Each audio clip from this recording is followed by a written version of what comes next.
Hello students, good morning. Welcome to Angel online classes. Students, आज हम कर रहे हैं क्लास 7 से चैप्टर 3 का रिमेनिंग पार्ट। जो हमारा पीरियड लेसन है वो है सल्तनत पीरियड, यानी सल्तनत का जो शासन था, युग था, वो किस तरह से चला था। इससे पहले हमने इसमें इल्तुतमिश जो शासक था उसका शासन कब तक और कैसे चला ये किया था। अब उसके बाद करते हैं रजिया सुल्तान। उसके बाद रजिया सुल्तान का शासन चला था 1236 से लेकर के 1240 एडी तक। So let us start. Iltutmish died in 1236। Iltutmish की मृत्यु हुई थी 1236 एडी में।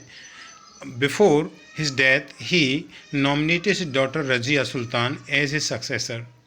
अपनी मृत्यु से पहले उसने अपनी बेटी रजिया सुल्तान को एक शासक के तौर पर नॉमिनी कर दिया था। नॉमिनी मतलब मेरे बाद जो रहेगा, that is called nominee.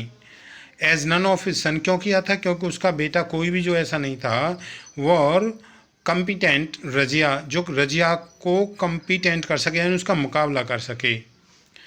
Razia set everything right. Razia ने हर चीज़ को बिल्कुल ठीक ठाक कर दिया। बाई हर स्किल, अपनी दक्षता से, एंड इंटेलिजेंस, और अपनी बुद्धिमत्ता से। Although there was disorder in the country, हालांकि उसका जो कंट्री था, जो उसका देश प्रदेश था, उसमें क्या था, एक डिसऑर्डर हो गया, यानी कि लोग जब आदेश को नहीं मानते हों, ऐसी एक स्थिति आ गई थी। She was a brave and courageous lady. वह एक बहादुर और बहुत ही निर्भीक औरत थी। She dressed like man. वह आदमियों की तरह पोशाक पहनती थी। रोड हॉर्स, घोड़े पर चलती थी। एंड हेल्ड दरबार्स, और दरबार लगाया करती थी। दरबार लगाने का मतलब होता है बेटा, यानी कि किसी के फैसले करना, किसी की शिकायत सुनना, इस तरह का दरबार लगाया करती थी। The nobles did not like the idea of being ruled by woman. जो नोबल्स थे वो उस आइडिया को, जो वहाँ के मतलब उसके मंत्री थे या और जो राज दरबारी थे, जो नोबल्स थे, वो उसके इस विचार को पसंद नहीं करते थे। Razia was killed in a revolt इन 1240। रजिया 1240 ईस्वी में एक रिवॉल्ट, एक विद्रोह में मारी गई थी, यानी 36 से और 40, केवल 4 साल इनका शासन रहा था। अब क्या हुआ फिर उसके बाद? रजिया के बाद आया था बेटा गयासुद्दीन बलवान। रजिया के बाद आया गयासुद्दीन बलवान। रजिया सक्सेसर्स और वीक रूलर। अब रजिया के जो उसके जो वंशज थे ना, वो बड़े वीक थे, कमज़ोर शासक थे। गयासुद्दीन बलवान was a loyal slave of Iltutmish. जो गयासुद्दीन बलवान था जिसका नाम, वो बड़ा वफादार नौकर था। स्लेव मीन्स नौकर होता है, लॉयल वफादार इल्तुतमिश का। इल्तुतमिश एक शासक था। He became the most powerful ruler of slave.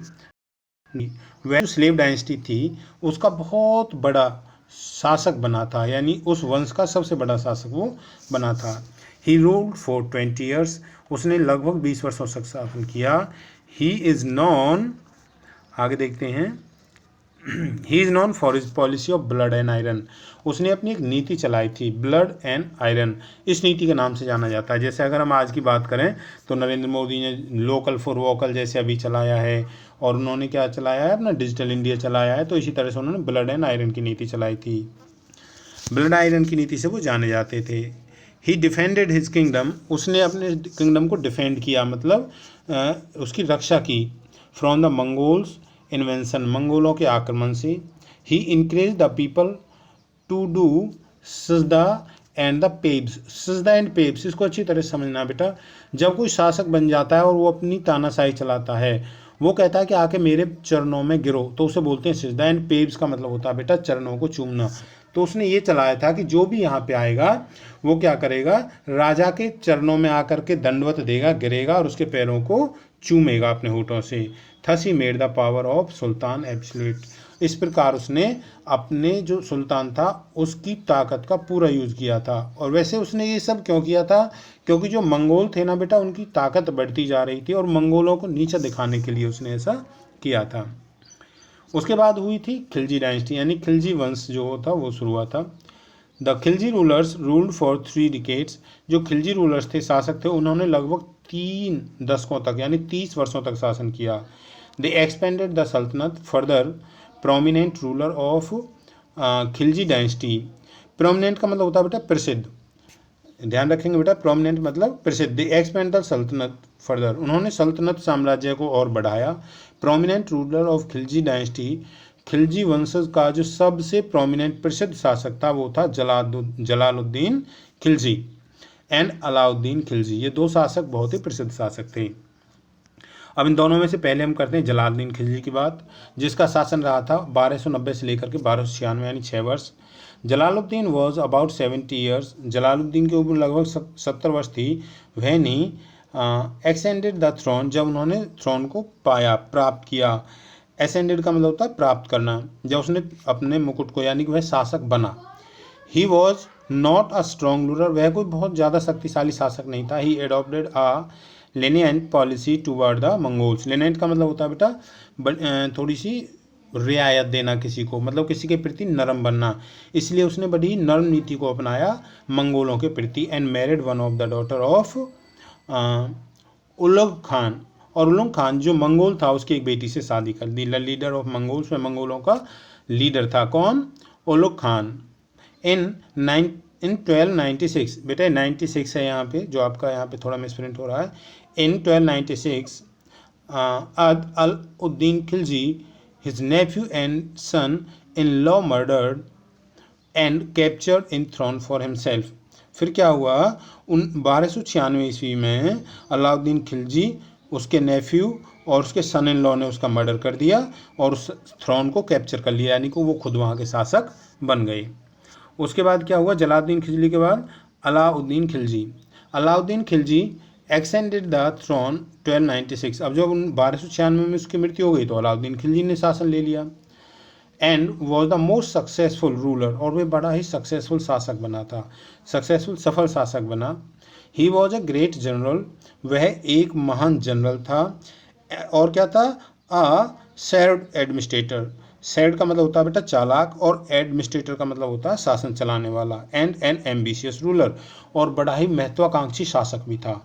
यानी वह एक महान जनरल, चालाक शासक और महत्वाकांक्षी शासक था। चालाक एडमिनिस्ट्रेटर और महत्वाकांक्षी शासक था।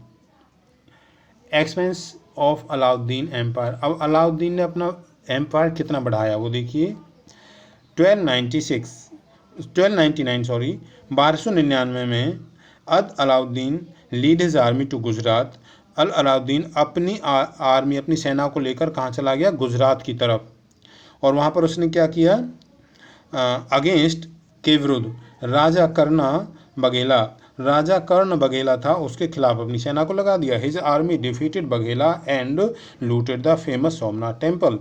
उसकी जो आर्मी थी उसने बघेला राजा को हरा दिया और जो सोमनाथ मंदिर था ना उसे लूट लिया। बेटे आपने सुनी भी होगी, बड़ी फेमस घटना है सोमनाथ के मंदिर को लूटने की।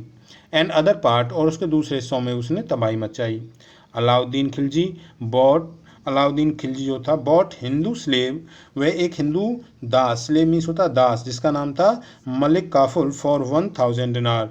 वह उसे 1000 दिनार, दिनार मुद्रा होती है बेटा, जैसे हमारे यहाँ रुपया चलता है उस समय दिनार चला करता था, तो उसने 1000 दिनार दे करके मलिक काफुर को खरीदा। Who letter conquered Deccan for the master, जिसने बाद में कॉन्कर्ड हरा दिया दक्कन को अपने मालिक के लिए, यानी डेक्कन को हराकर अपने मालिक के अधीन कर दिया। किसने? मलिक काफुर ने। और मालिक कौन था उसका? अलाउद्दीन।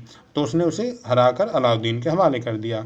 ही built a city known as Siri, उसने एक शहर भी बनवाया जिसे श्री के नाम से जाना जाता है। इन दिल्ली में उसने दिल्ली में श्री के नाम से एक शहर भी बनवाया था, दिल्ली।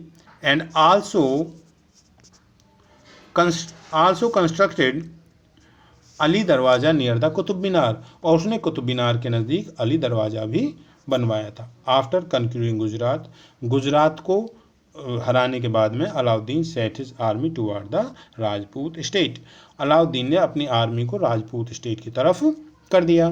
ही capture Ranthambore and conquered Chittor, उसने रणथंभौर को कैप्चर कर लिया, उस पर अपना अधिकार कर लिया, और चित्तौर पर भी अधिकार कर लिया। एंड मालवा यानी तीनों क्षेत्र अपने अधीन कर लिए। After winning the whole of the northern part of India, जब उसने पूरा उत्तरी भारत का हिस्सा जीत लिया अलाउद्दीन ने, टर्न टूवर्ड द साउथ, उसके बाद वो कहाँ चला गया? साउथ की तरफ चला गया। तो ये अलाउद्दीन खिलजी का शासक था बेटा।